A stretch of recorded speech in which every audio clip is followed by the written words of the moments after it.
Is anyone there?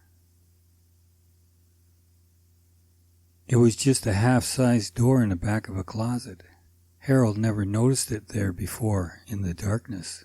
When he did finally discover it, he figured it must be an easy access to the water pipes. It was the music that changed his thinking. The music seemed to whisper and then float on the invisible eddy currents that sounds travel upon until they reached Harold's ear on his pillow. There were messages between the music. It has to be a radio station. There must be live radio plugged in. So one night, just as he was falling asleep, the music began again, and Harold rousted himself and his pillow and followed the music on his hands and knees, and he crept his way half awake until he finally rested his ear on the pillow pushed up to the small half door.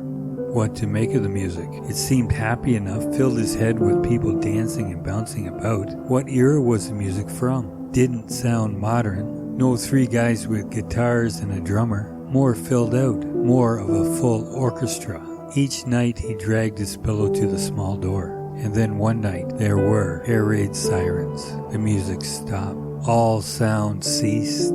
He was familiar with air raid warning sirens from watching World War II footage. But who was under the threat of getting bombed? How could whoever was behind the small door be bombed while the rest of the house was safe? What if I just open the door and pull everyone to safety? Or if I could open the door, would I ever manage to close it again? Would I get stampeded? Harold's imagination began to boil. The music was so ephemeral, perhaps the people behind the door were only matchstick high. Then there was the sound of bombing in the distance, and complete silence as the citizens were under a complete curfew.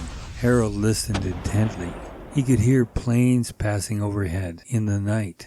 As always, the question centered around what to do, how to respond if all. It wasn't my war. I do not know the aggrieved parties or the nature of their grievances. Night after night, usually after dark, the bombing began. Harold positioned his pillow and listened to the humdrum, eventually becoming acclimated to the sound and drifting off to sleep. The nights began to repeat in a steady stream of events, now with anti-aircraft fire added. Then one night there was a pounding at the door. "Open up!" a voice demanded. "The door is over here." There was a familiar ring to the voice. "Come on! Open up, you!"